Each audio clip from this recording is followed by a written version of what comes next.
정리하도록 하겠습니다. 아, 조금 늦었죠? 자, 시편 98편 1절에서 9절 저는 어떻게 나누냐면, 자, 1절에서 3절은 여호와의 오른손으로 행하신 구원이 만방에 나타난다. 4절에서 8절은 사람과 자연 만물이 그런 하나님을 찬양한다. 9절에는 공평과 정의로 하나님께서 심판하신다. 이렇게 나눠서 주제는 여호와의 오른손으로 나타내실 구원과 심판이라고 했죠. 여기서 핵심은 뭐냐면 여호와의 오른손입니다. 오른손. 왜 여러분 오른손은 하면 뭐가 생각나요? 오른손. 여기 왼손잡이 손 들어가. 예. 이게 혹시 성경 읽다가 마음의 상처를 입으면 안 돼. 성경이 약간 왼손잡이 좀 차별하는 듯한. 근데 왼손잡이를 하나님께서 미워하시는 게 아닙니다. 사사들 중에 왼손잡이 사사가 있어. 그 사사가 이스라엘을 구원했다라는 얘기를 들어보면 절대 왼손잡이를 미워하는 게 아니에요. 근데 하나님께서 주로 능력 있게 행하신다고 했을 때는 오른손으로 행한다는 표현이 히브리어에 많이 나와요. 그래서 히브리어 원어로 야민이라는 거를 검색을 딱 해서 성경을 딱 보면 하나님께서 구원하신다, 승리하신다, 혹은 원수를 멸망시킨다, 심판하신다 할 때 하나님이 오른손으로 그거를 하셨다라는 얘기가 많이 나와요. 그리고 이 오른손이란 말은 성경적으로 보면 가장 권위가 있고 권세가 있는 자리를 오른손이라고, 오른편에 앉았다. 그래서 성경에는 오른손이다, 오른편에 앉았다 하는 것이 굉장히 높은 자리를 뜻해요. 그래서 여러분 뭐 대통령, 혹시 대통령 의전할 때 대통령 오른편에 딱 자리 잡고 있는 사람 봤어요? 그 사람이 대통령 다음으로 센 애야. 어. 그래서 왕이 있으면 총리가 항상 그 왕의 오른편에 있었어요. 오른편에 있었고, 그 다음에, 어, 한마디로 어떤 왕의 오른편에 있는 사람은 왕 자체야. 왕을 대신해서 권세를 행할 수 있는 힘도 가졌고, 왕 자체입니다. 왕 자체. 왕 자체이기도 하고, 그렇게 했는데, 근데 재미있는 사실은 여호와의 오른손이 뭘 행한다고 했어요? 구원을 행한다고 했어요. 그 다음에 또 뭐도 행해요? 구원과 함께 뭘 행해요? 심판을 해요. 여러분, 구원과 심판이 같습니까, 원래? 구원과 심판이 같다는 말은 무슨 말이에요? 심판하면 무섭잖아, 그치? 심판은 뭐예요? 죄에 대해서 대가를 지불하게 하는 게 심판이에요. 근데 구원은 뭐예요? 죄에서 용서를 받고 우리가 죄의 대가를 치르지 않는 것이 구원이에요. 이게 어떻게 같을 수가 있을까요? 그게 성경적으로 보면 같습니다.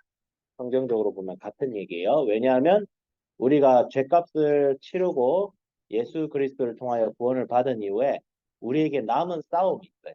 우리에게 구원은 예수 그리스도의 십자가를 통해서 완성이 되어져 가는 것이지 그 완성의 끝은 바로 심판입니다. 심판. 우리의 구원의 완성은 뭐다? 심판이다. 하나님 나라가 회복되는 것이다. 단순히 예수 믿고 구원받고 천국 가는 것이 구원이 아니에요. 그건. 예. 여러분 앞으로 구원을 얘기할 때 정의를 똑바로 해야 돼요. 예수 믿고 천국 가는 것 자체가 구원이 아니라는 거예요. 그것은 구원의 일부다. 구원의 시작일 수는 있어도 구원의 끝은 뭐예요? 하나님 나라가 이 땅에서 완성되었어요. 이 타락한 세상이 다시 회복되는 것인데 그래서 오른손. 근데 이 오른손이 나중엔 누가 등장해요? 하나님의 오른편에 누가 앉아 계신다고 했어요? 우리 우리 사도신경 외우면 뭐라고 하지? 하늘을 오르사 누가 전능하신 하나님 우편에 앉아 계시리라. 누가? 어떤 예수님이? 예수님이 예수님이 막 공생애 하실 때 오른편에 앉아 계셨어요? 언제 오른편에 앉아 계세요? 그렇죠. 부활하신 예수님이죠. 부활하신 예수님께서 오른편에 앉아 계세요. 그래서 이 세상을 지금도 통치하고 계세요.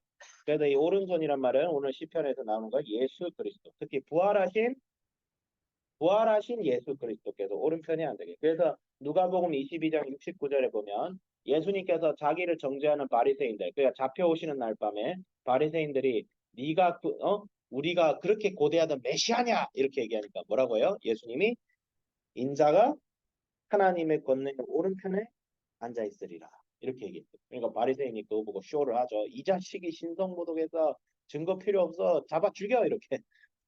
메시아인데 아니 메시아가 오른편에 앉아 있으니까 메시아. 예수님이 자기를 메시아라고 얘기하는데 그게 왜 신성모독이에요? 메시아인지 아닌지를 확인해. 예수님은 메시아로 오셨어요. 구원자로 오셨어요. 이스라엘 민족들이 몇 천 년 동안 기다린 메시아가 예수님인데 눈앞에 정작 예수님이 나타나니까 뭐예요? 지 권세에 방해된다고 십자가에 죽였죠. 그래서 예수님은 부활하신 거. 그래서 예수님은 어, 우리를 구원하기 위해 오셨는데 그 오른손. 그래서 오른편에 계신 하나님의 보좌의 오른편에 앉아 계시고 오른손으로 행하신다. 그래서 여러분 예수님은 지금도 이 세상을 통치하고 계심을 믿어야 돼요. 그리고 여러분도 하나님께서 통치하시길 원하신다는 사실을 믿어야 돼요. 근데 하나님의 통치는 예수님의 통치는 어떻게 행해지냐면 어, 우리의 기도를 통해서 행해집니다. 예, 우리의 기도를 통해서. 우리가 기도하지 않으면 예수님이 통치를 안 하십니다. 통치를 하시죠. 기본적으로는 하십니다. 근데 이 세상이 지금 어떤 세상이에요? 하나님의 통치가 임하는 세상이에요? 아니면 하나님의 통치가 배척당한 세상이에요? 배척당한 세상이에요. 배척당한 세상. 명복상은 하나님의 나라인데 이거 선생님이 비유를 든 적 있죠? 북한은 헌법상 우리나라 영토예요? 아니에요?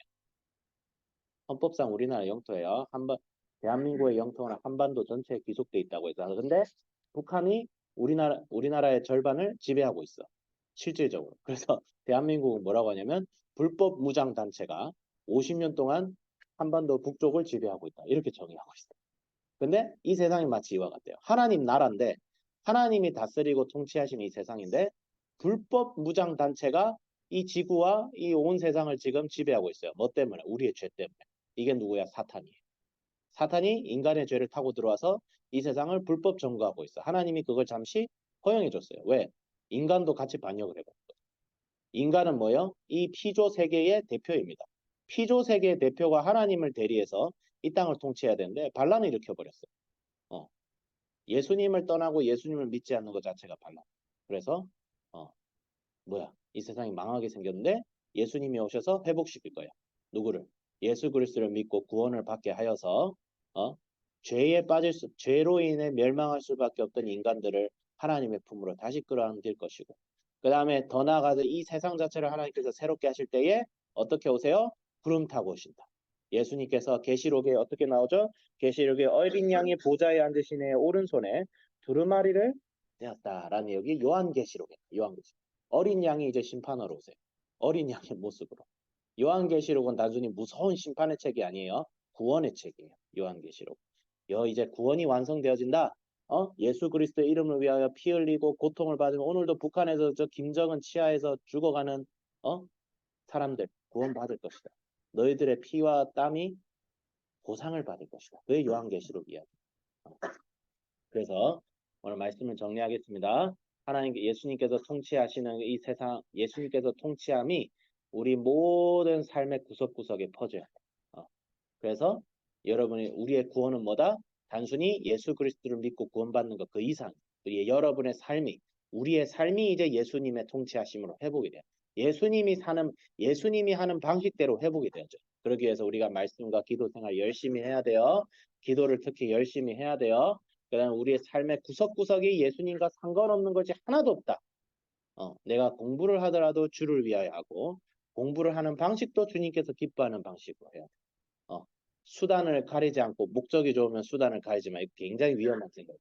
우리는 수단조차도 예수님을 닮아야 됩니다.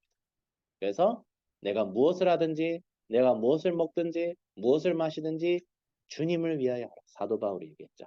왜? 예수님께서 지금 하나님 보좌 우편에 앉아 계셔서 이 땅을 통치하고 다스리고 인류와 이 세상의 모든 타락함을 부터 회복시키기 위한 구원의 사역을 지금까지 진행시키고 있다. 언젠가는 그것이 완성되어서 이 땅에 최후의 심판이 임하고 이 땅이 다시 태어납니다.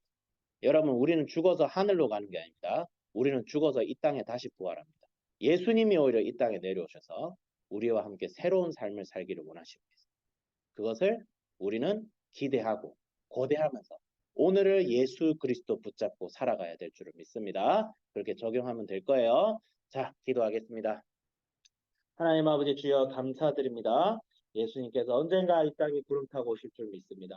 우리는 그날까지 최후의 승리까지 승리하기 위하여 싸우는 군인의 자세로 오늘 하루를 싸워나가게 하여 주시고 오늘의 절망과 오늘의 슬픔과 오늘의 고통이 있을지언정 그것이 우리의 눈을 가리고 우리의 기분을 흐리지 않게 하여 주시고 우리가 오늘의 보이는 것으로 지배당하는 삶이 아니라 보이지 않는 소망으로 지배당하는 삶을 살게 하여 주시옵소서. 감사드리며 예수 그리스도 이름으로 기도드립니다. 아멘. 자, 네, 감사합니다. 아멘. 할렐루야. 승리합시다.